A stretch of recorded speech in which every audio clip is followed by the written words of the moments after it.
बिस्मिल्लाहिर्रहमानिर्रहीम। अब हम आपके पास हाजिर हैं चैप्टर नंबर 5 का लेक्चर नंबर 4 लेकर। लेक्चर नंबर 3 में हम लोगों ने कुछ करैक्टरिस्टिक्स स्टडी किए थे वायरसेस के, और अब हम अंडरस्टैंड करने वाले हैं क्या कि हमारे एक वायरस की शेप किस तरह की हो सकती है। तो स्टूडेंट्स, हमने इसके लिए एक पहले से ड्रॉ किया हुआ एक चार्ट जिसमें आप बड़ी आसानी से अंडरस्टैंड कर सकते हैं कि ये किस तरह से बना हुआ है। तो आंसर इज, हमारे वायरसेस के नॉर्मली 2 पार्ट्स होते हैं। नंबर 1, जैसे मैं पहले डिस्कस किया था, कोट। ये जाहिर है कि किसी वायरस का सबसे बाहर वाला हिस्सा होगा। जो मैंने अभी ड्रॉ किया आप लोगों के लिए, ये क्या है स्टूडेंट्स, से कोट। और लास्ट टाइम हमने पढ़ा था कि डेफिनेटली ये किसका बना हुआ है, प्रोटीन का बना हुआ है। तो हम इसे बोलेंगे कि it is basically a protein coat. अब जो इंपॉर्टेंट इंफॉर्मेशन है आप लोगों के लिए वो ये है कि जो प्रोटीन है वो छोटी छोटी प्लेट्स की फॉर्म में अरेंज होती है। उन छोटी छोटी प्लेट्स को हम लोग नाम देते हैं स्टूडेंट्स क्या, कैप्सोमियर्स। और वो कैप्सोमियर्स मिलके क्या बना लेते हैं, वायरस का हेड बनाते हैं। और उस पर्टिकुलर हेड को हम लोग क्या नाम देते हैं स्टूडेंट्स, कैप्सिड। उसे हम क्या नाम देते हैं स्टूडेंट्स, कैप्सिड। सो अगर आप लोगों के लिए मैं दोबारा से चीज को रिवाइज करूं तो क्या होगा कि वायरस के बाहर क्या प्रेजेंट है, एक कोट। और कोट किस फॉर्म में एग्जिस्ट करता है, in the form of a head, जिसे हम नाम कह देते हैं कैप्सिड। और जो कैप्सिड है वो प्रोटीन की बनी हुई छोटी छोटी प्लेट्स के मिलने से बना है, जिन्हें हम लोग नाम देते हैं क्या, कैप्सोमियर्स। मियर का मतलब होता है यूनिट्स, यानी कि ऐसी यूनिट्स कि जिनके मिलने से वायरस का हेड बन जाएगा, उसे हम क्या बोलेंगे, कैप्सोमियर्स। अब जो कैप्सोमियर्स का नंबर है वो वेरी करता है, बाद में ये कम होता है, बाद में ये ज्यादा होता है।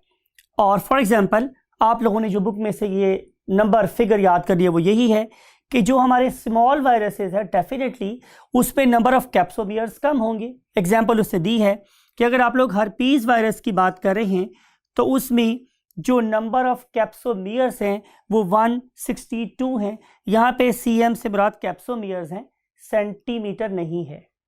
फिर जो मेरे बड़े वायरसेस है, कॉमन सेंस है कि उसके अंदर नंबर ऑफ कैप्सोमियर्स ज्यादा होंगी।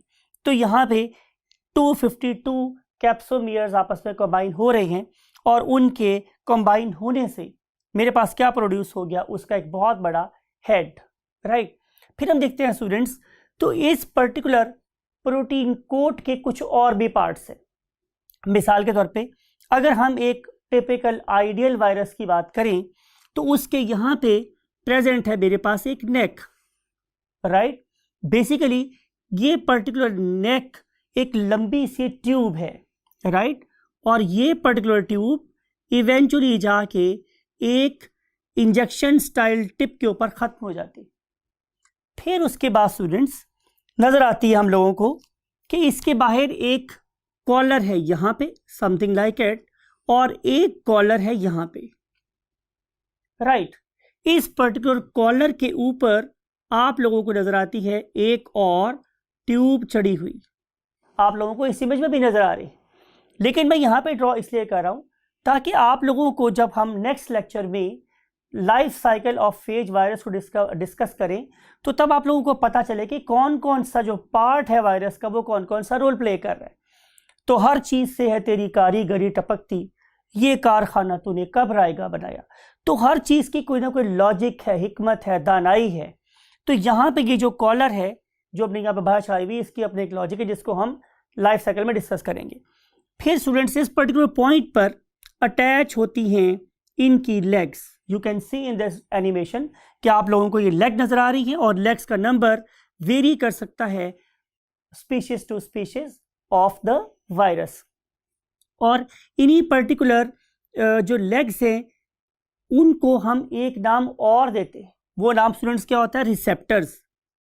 ये जब हम एड्स पढ़ेंगे तो फिर मैं आप लोगों को बताऊंगा कि मैंने उस पर्टिकुलर लेक्चर में रिसेप्टर को इतनी फोकस करके, इतना सुपर इम्पोज करके क्यों पढ़ाया था। सो यहाँ पे बार आप याद रखें कि इन्हें हम रिसेप्टर्स बोलते हैं, और ये रिसेप्टर्स बेसिकली इस पर्टिकुलर वायरस को अपने होस्ट सेल के साथ अटैच करने में हेल्प कर रहे हैं। So never miss this concept कि ये जो इसकी टेल है या जो उसके फीट है, ये बेसिकली उसके रिसेप्टर्स हैं जो इस पर्टिकुलर वायरस को हमारे सेल के रिसेप्टर से शेक हैंड करने में हेल्प करेगी।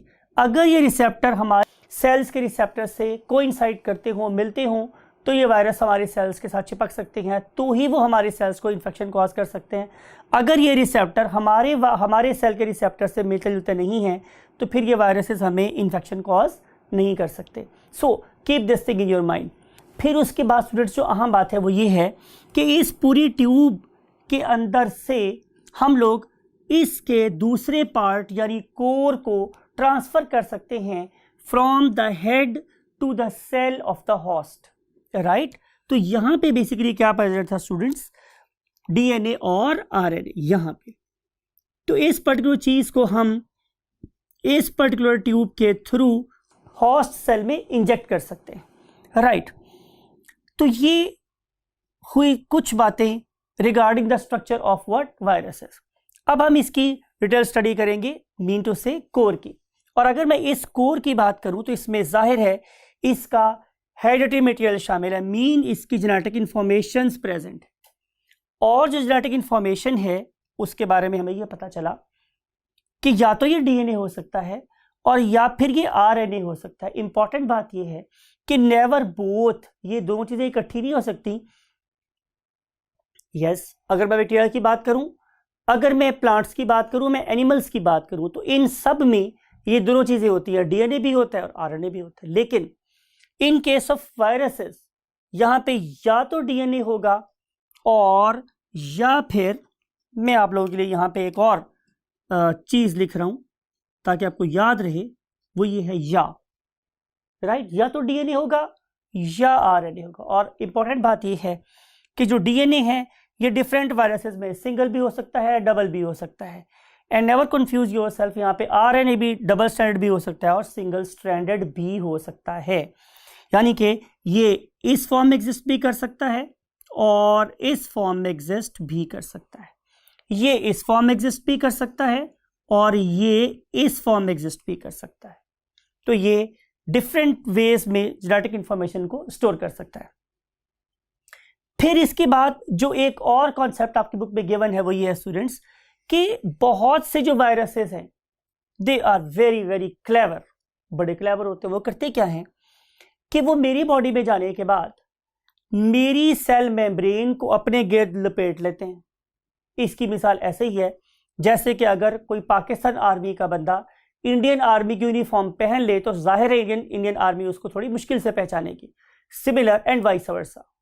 तो same is the case here, अगर ये वाला वायरस मेरी बॉडी में जाने के बाद मेरी सेल मेम्ब्रेन को अपने गिर्द लपेट सकता हो तो मैं इसे एनवेलप्ड वायरस बोलता हूं। लेकिन अगर ऐसा ना कर सकता हो तो ये एक नेकेड वायरस कहलाएगा। अब हम मूव करते हैं नेक्स्ट टॉपिक की तरफ, और उस नेक्स्ट टॉपिक का नाम है shapes of the viruses. Viruses की स्टूडेंट्स मेरे पास दो टाइप्स हैं। हमने अब आप लोगों की बुक के मुताबिक अपने लेक्चर को मॉडिफाई किया है। तो वायरसेस की आपने दो डिफरेंट स्टाइल्स में शेप को अंडरस्टैंड करना है। नंबर वन इज कि बैक्टीरियोफेजेस, मीन वो वाले वायरस जो बैक्टीरिया को डिजीज कॉज करते हैं, वो किस किस फॉर्म में एग्जिस्ट कर सकते हैं। तो answer is they may be cubical और दे मे बी हेलिकल। आपको पता है हेलिकल का मतलब स्प्रिंग नुमा होंगे, क्यूबिकल का मतलब ये है कि उनकी तमाम साइड्स इक्वल होंगी। ये सारी चीजें हमने आप लोगों के लिए इमेज में, एनिमेशंस में रखी हुई हैं। फिर अगर आप लोग आम वायरसेस की बात करो, मीन बैक्टीरिया के वायरस की बात कर लो, या प्लांट वायरसेस की बात कर लो, या एनिमल वायरसेस की बात कर लो, उससे हम डिस्कस करेंगे नॉर्मली के केस में। इसमें आप देख सकते हैं, ये सब हमने आपको दिखाएंगे भी एनिमेशन में भी, कि ये मुख्तलिफ टाइप्स के वायरसेस होते हैं। रॉड शेप हो सकता है, फिलामेंटस हो सकता है, पॉलीहेड्रल का मतलब है उसके मुख्तलिफ, वही बात है, फेसेस, साइड्स हो सकती हैं, ये स्पाइरल हो सकता है, ये रेप्डो हो सकता है, बीन सिलेंड्रिकल टाइप हो सकता है, टेडपोल लाइक हो सकता है, ये टेल्ड पॉलीहेड्रल हो सकता है। अब हम इस सारी बातों को कंक्लूड यूँ कर रहे हैं कि आप किसी भी पॉसिबल शेप को माइंड में लेके आएं और उसके बाद उससे आप इस किंगडम ऑफ वायरसेस में फाइंड करें तो you will have it. So there is a great diversity of viruses in the world. Right students, फिर हम चलते हैं एक नेक्स्ट कॉन्सेप्ट की तरफ. वो नेक्स्ट कॉन्सेप्ट ये है कि आप लोगों का क्या ख्याल है कि what is the possible size of the virus. तो आंसर मेरे पास स्टूडेंट्स ये है कि viruses are 10 to 100 times smaller than bacteria. ये बैक्टीरिया से 10 to 100 टाइम छोटे होते हैं, और जबकि जो मेरे पास एक बैक्टीरियम है ये जाहिर है इससे 10 to 100 टाइम बड़ा होगा. दैट्स वाई कि जो बैक्टीरियम है वो फिल्टर पेपर में से नहीं गुजरते, और वायरसेस 10 to 100 टाइम छोटे होने की वजह से फिल्टर पेपर में से गुजर जाते हैं. इस साइज को क्या आप इस ऊपर वाली स्टेटमेंट से रिलेट कर सकते हैं? तो आंसर इज यस. यानी कि मैं आपसे पूछने वाला हूं कि आप लोगों का क्या ख्याल है कि इस कुर्रे अर्थ पे सबसे स्मॉलेस्ट ऑर्गेनिज्म वायरसेस हैं? तो आंसर इज नो. हमारी रिसर्च ये बताती है कि एक और क्रिएशन भी है दुनिया में जो वायरसेस से भी छोटी है. उसका नाम होता है स्टूडेंट्स प्रियॉन्स. बालोग इसे प्रायॉन्स भी बोलते हैं, whatever you want to pronounce. Right. Treatment of the viral diseases. Treatment of viral diseases.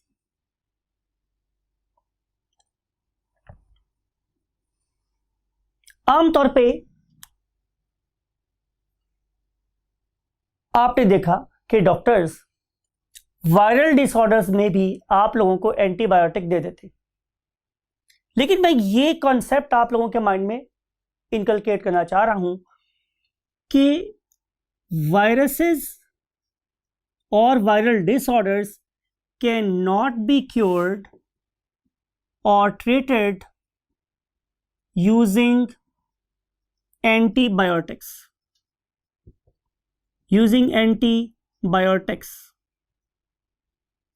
मैं जब टर्म यूज करता हूं एंटीबायोटिक, तो इसका मतलब स्टूडेंट्स ये है कि ये मेरे पास ऐसी ग्रुप ऑफ मेडिसिन है जो सिर्फ और सिर्फ बैक्टीरियल ग्रोथ को अरेस्ट कर सकती है, उसे मजीद बढ़ने से रोक सकती है. सो व्हेनेवर वी से एंटीबायोटिक, तो इसके रेफरेंस से आपके माइंड में जो वर्ड आना चाहिए वो क्या है? Anti bacterial. राइट. तो इसी पर्पस के लिए स्टूडेंट्स